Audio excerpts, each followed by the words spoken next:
full rundown of all the most famous names that can be found in the Epstein files so far, because the emails that are associated with these specific individuals are very suspicious. Don't worry, I mapped it out for everybody, not using AI by the way, but we're gonna start with Elon Musk. Documents include email correspondence between Epstein and tech billionaire Elon Musk over travel plans Epstein appeared to be arranging. Although I wanted to point this out, Musk has said that he has never visited Epstein's private island. In November of 2012, Musk wrote in one email, "What day night will be the wildest party on your island?" In another from December the same year, he wrote, "I really want to hit the party scene in St. Bart's or elsewhere and let loose," adding that a peaceful island experience is the opposite of what he's wanting. Next up, we got old Bill Gates. Two emails from July 18, 2013 are written as though drafted by Epstein. Wanted to point this out, it is unclear if they are genuine or were ever sent to Microsoft co-founder Bill Gates, but I'm sure we know the answer. One email is written, if you didn't know, as a resignation letter from the Bill and Melinda Gates Foundation and complains about having had to procure medicine for Gates to deal with what? The other, which begins, "Dear Bill," complains about Gates having ended a friendship and makes more claims about Gates having tried to cover up a sexually transmitted infection, including from his then wife Melinda. And in an interview with NPR, his ex-wife Melinda said the release of the documents brought up memories of their marital struggles. Her specifically saying, "I'm able to take my own sadness and look at those young girls and say, oh my God, how did that happen to those girls? But how the fuck do you think? Forcefully. It happened forcefully, as if you didn't know already." But of course, Bill said it was bullshit. As for Donald Trump,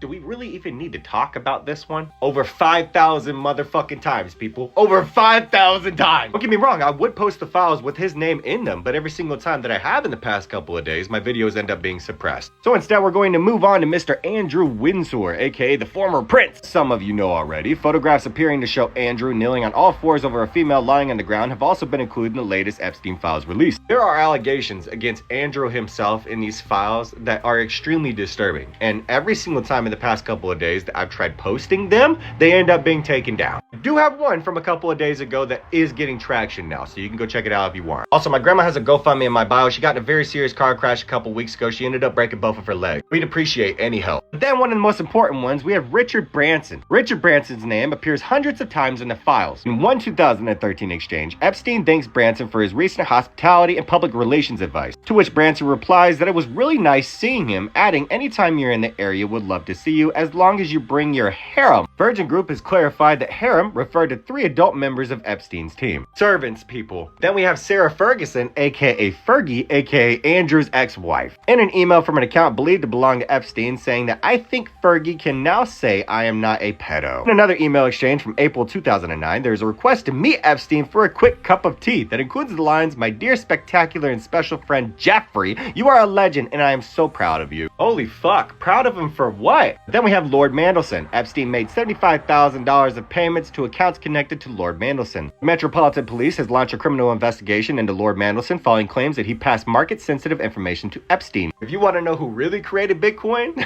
you just ask. But in 2009, 1 year after Epstein pleaded guilty to soliciting prostitution from a minor, De Silva, aka Lord Mandelson's partner, sent an email requesting anything you can help me with. Epstein replied, "I will wire your loan amount immediately." A separate email exchange appears to show Epstein arranging a place for Mandelson to stay at one of his New York apartments, with Epstein writing, "Thrilled to host and sad I'm not there." And as a response, Lord Mandelson has said that he will step down from the House of Lords. Regret ever having any relationship with him, do you? Who the fuck cares? Go to jail. Then you got Steve Bannon. The files also contain thousands of messages that appear to be sent between the late convicted sex offender and one of Trump's former top advisors, Steve Bannon. But you still think that motherfucker had nothing to do with Epstein? Most messages were sent in 2018 and 2019 after Bannon left his role in the first Trump White House, as he was making a film about Epstein prior to his death. I just want to point that out. One text message shows Bannon apparently strategizing with Epstein on how to change the narrative around his past crimes, suggesting first we need to push back on the lies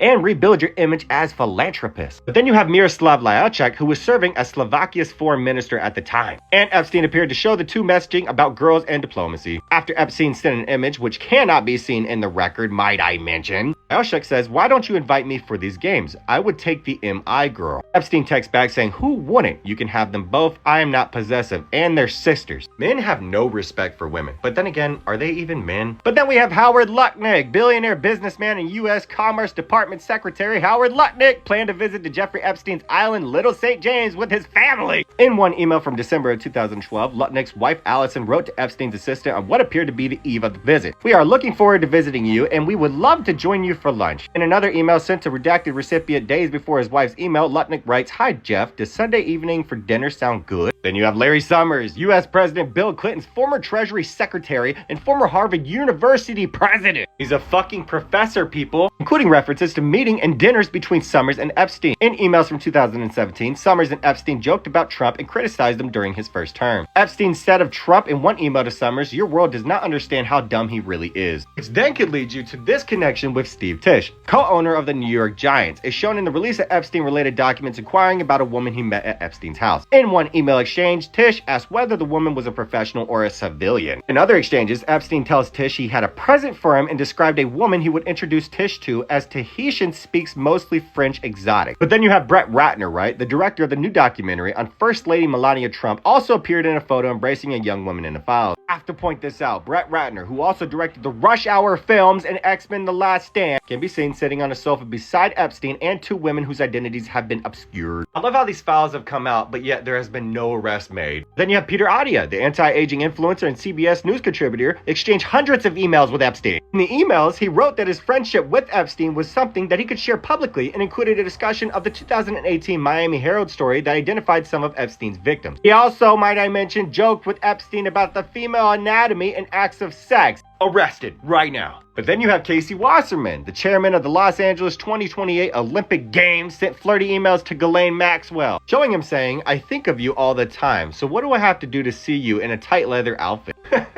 Guilty. Go the fuck to jail. Then you have Sergey fucking Brin, co-founder of Google and one of the world's richest men, visited Epstein's private island and made plans to dine at Epstein's home in New York City. He also corresponded with Ghislaine Maxwell, who wrote to Brin in April of 2003, "Dinners at Jeffrey's are always happily casual and relaxed, and look forward to seeing you." In another email, Maxwell invited Brin to join her at a film screening in New York. Guilty. Go the fuck to jail. But then the most important person that I think needs to be mentioned, Mr. Ehud Barak. Former Israeli prime fucking minister, people. Ehud Barak is mentioned in the newly released Epstein-related documents, showing they corresponded on multiple occasions after Epstein was convicted for sex crimes in Florida in 2008. One exchange shows plans for Barak to stay at Epstein's New York City residence in 2017. People, I could keep fucking going, and I damn sure will keep fucking going.